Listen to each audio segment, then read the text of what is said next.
It is good to be here in Miller's Creek. It is great to be back in North Carolina.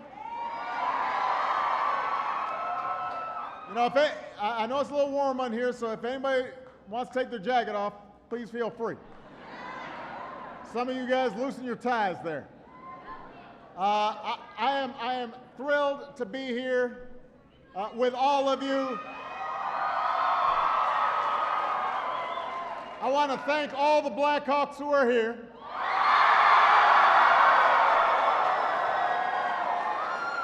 I want to thank the Blackhawk Band.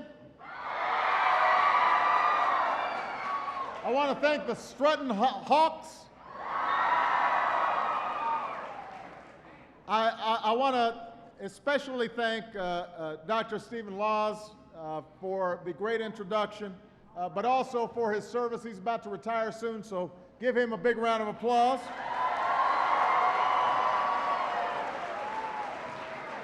The Blackhawks principal, Dr. Wayne Shepard, is here. And I know that there are a few Mountaineers here as well, so.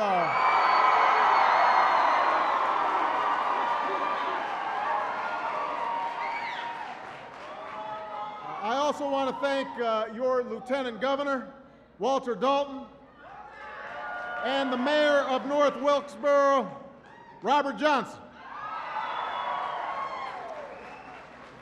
Now, I'm down here today because I decided it was time to get out of Washington. I wanted to hit the open road and come visit some of the most beautiful parts of this great country of ours. We just had an unbelievable drive. We came across from Asheville, stopped in Marion for some barbecue. Went to the general store in Boone to buy some candy. Halloween's coming up, so I had to stock up a little bit. Saw the mountains, saw some lakes, saw all the wonderful people in this part of the country.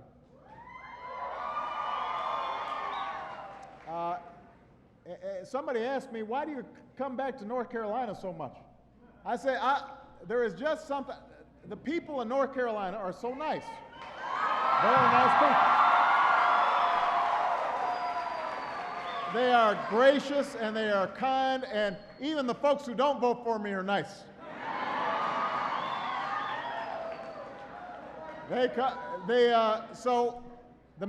So I love North Carolina, but I also thought it would be good to hear from all of you, because it seems as if your voices aren't being heard in Washington right now.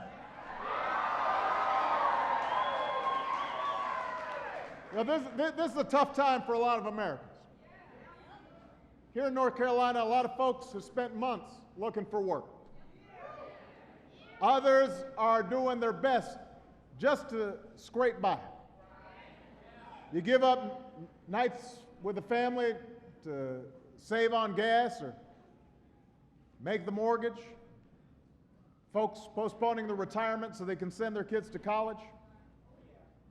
Now, I think we all understand most of these problems were not caused overnight. We've been dealing for some of these problems for a decade now. Manufacturing leaving America to go overseas. We've had a healthcare system that didn't work and put burdens on families and businesses. We haven't had an energy policy in this country that makes sense and frees ourselves from dependence on foreign oil. Our schools haven't done everything they need to make sure our young people are trained, and college has become more affordable for too many young people. So there are a lot of challenges that we won't solve overnight because they weren't caused overnight. It's going to take time to rebuild an America where hard work is valued and responsibility is rewarded.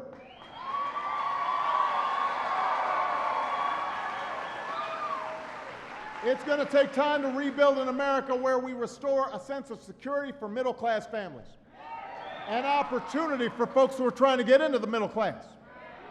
An America with an economy that's built to last and built to compete, where we are out educating and out innovating and out building every other nation on earth.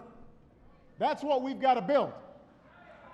And we've got to build an economy that works for everybody. Not just some people, not just for folks at the top, but for everybody.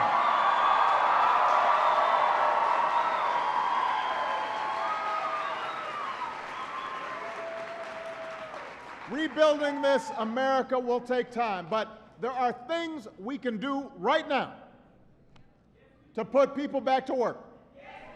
Things we can do right now to help middle-class Americans get ahead.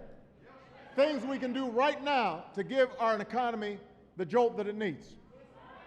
So this is why I sent Congress a while back the American Jobs Act. Now, pass this bill. We need to pass this bill. Let me tell you about this bill. Somebody was just asking me about this bill. I said, look, this is the kind of bill that in the past would have been supported by Democrats and Republicans. It's completely paid for. It asks folks like me who've been incredibly blessed to pay a little bit more so that to pay our fair share. Folks making $1 million or more so that we can help folks who are struggling to get by.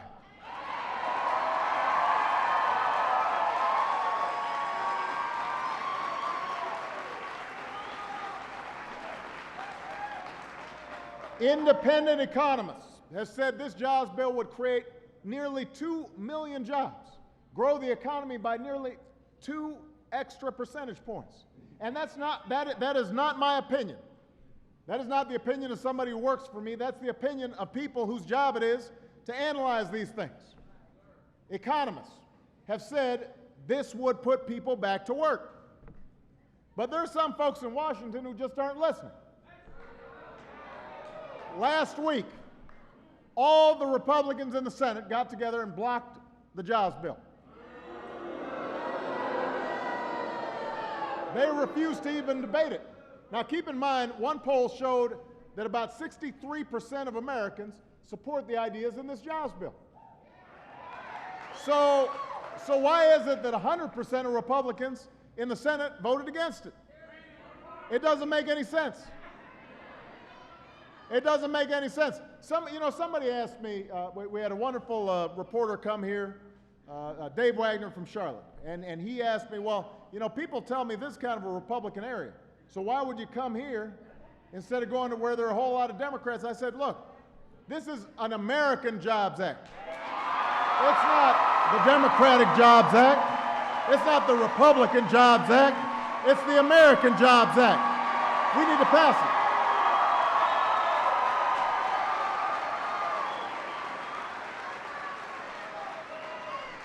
Now, I want to be fair here. So to be fair, it turns out Republicans, they've got their plan too.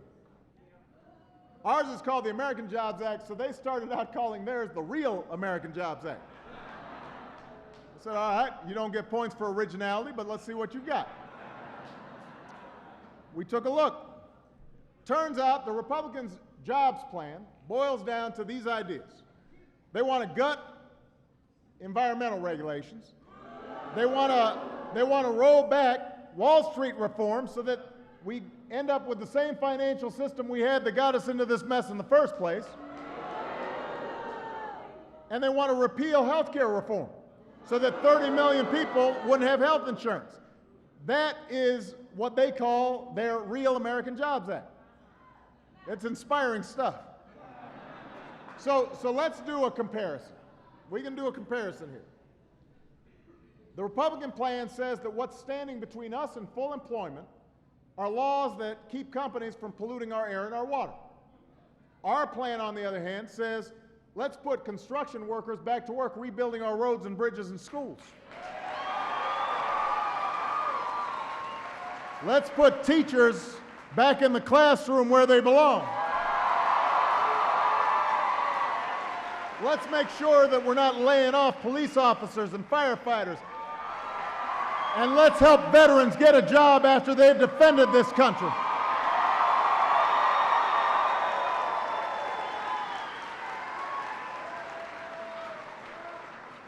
Their plan says we'll be better off if 30 million Americans don't have health insurance. Our plan says we'll be better off if we give a tax cut to virtually every small business and every worker in America. Their plan says we need to go back to the old days when Wall Street wrote its own rules. Our plan says we need to make it easier for small businesses to grow and to hire and to push this economy forward. Now, remember I said, here's the kicker. Remember I said that these independent economists had evaluated our plan. We presented it, not folks who work for us. We said, all right, what do you think this will do? They said this will create up to 2 million jobs. It will grow the economy. One of those same economists took a look at the Republican plan. And you know what they said? They said, well, this isn't going to do much to help the economy in the short term. It could actually lead us to losing jobs, not gaining them. So much for their jobs plan. So I'll let you decide which is the real American jobs plan. Because the fact is, we face a choice in this country right now. I want to work with Republicans in any way possible to create jobs right now. And the fact is, let me say this. I have bent over backwards. I have shown myself to be willing again and again to try to cooperate with Republicans.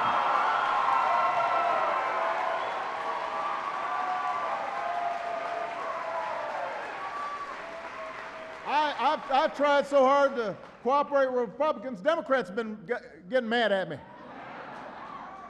But the reason I have is because my attitude is when we're in a time that's difficult, we can't afford to play politics.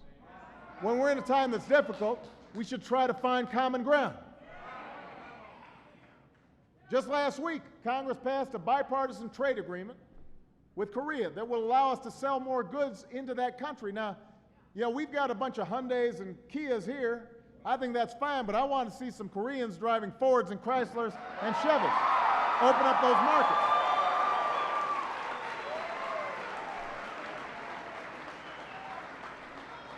So my attitude is it's way overdue for us to stop trying to satisfy some branch of the party and take some common sense steps to help America and to create jobs and to help the middle class. And that's why, even though they said no the first time, we're going to give them another chance. You know, I think maybe the first time, because we had it all in one bill, maybe they didn't study it all properly. Maybe they didn't know what they were voting against. So we're going to chop it up into some bite-sized pieces and give them another chance to look out for your jobs instead of looking out for their own jobs.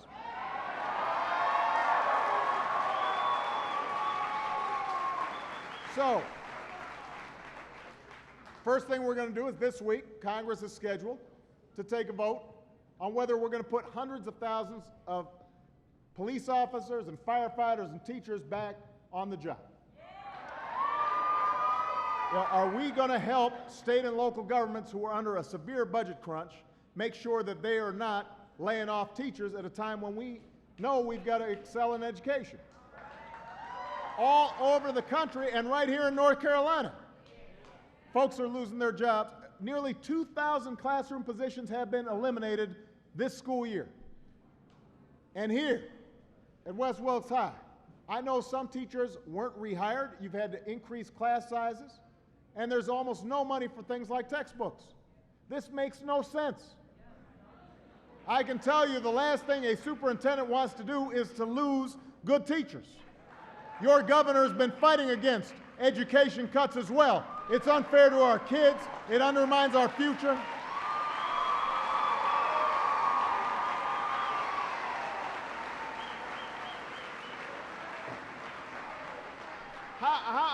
How are we going to compete when countries like Korea and Germany are hiring teachers and preparing their kids for the global economy, and we're laying off teachers left and right? One North Carolina teacher said, "We didn't cause the poor economy. If anything, we built the good parts." And he's absolutely right. Our teachers built the good parts of this economy. They give our kids a chance to compete. They give our kids a future. That's why we've got to look out for them, and this jobs bill does it.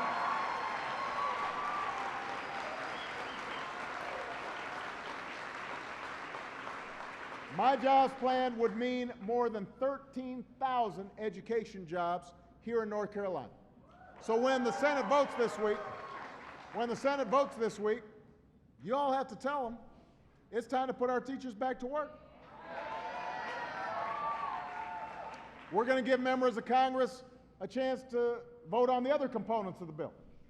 So we're going to ask them to vote on whether construction workers should sit idly by while China's building the newest roads and bridges and airports, or whether we should put our construction workers back to work rebuilding America so that we can compete in the 21st century. That's a choice that Congress is going to have to make.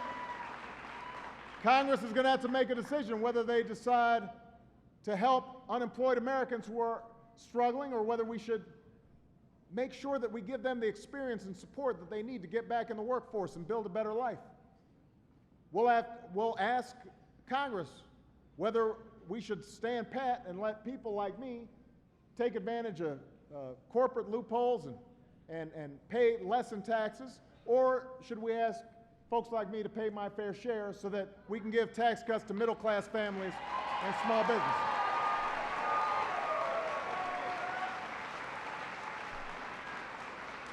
These are the choices that members of Congress are going to have to make in the coming weeks.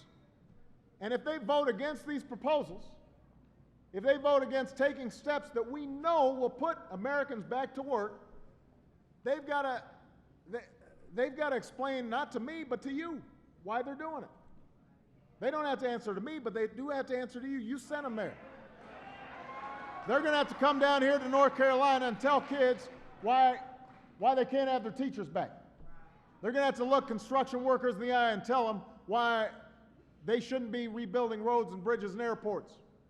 They're going to have to explain to working families why their taxes are going up while the richest Americans and largest corporations are getting a sweet deal. So that's where you guys come in. Some of these folks are just not getting the message. So I've got to make sure your voices are heard. I need you to give Congress a piece of your mind. Tell these members of Congress that they don't work for special interests, they don't work for lobbies, they work for you. And if they're not delivering, you need to let them know. And I don't know whether you're going to get on the phone or you're going to tweet them or write them a letter or pay them a visit, but tell them to do the right thing. Tell them what's at stake here. There are too many fellow Americans hurting, and you can't stand by and do nothing. Now's the time to act. And by the way, there's going to be an election, and we're going to have a convention right here in North Carolina.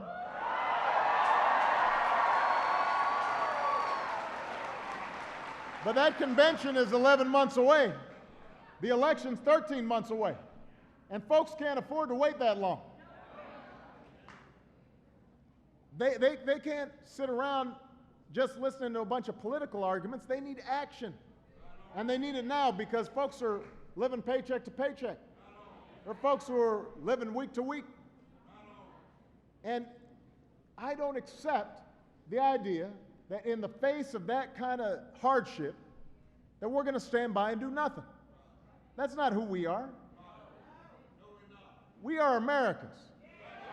And you know what? We keep working at things until we get them fixed. Yes, we had a problem with the financial crisis, and the economy is not where it needs to be, but we can fix it. We just got to stay on it. We've got to be persistent. We've got to keep on trying things until folks are back to work and the economy is growing again. And we've got to muster that spirit right now, a can-do spirit, not a no we can't spirit, but a yes we can spirit.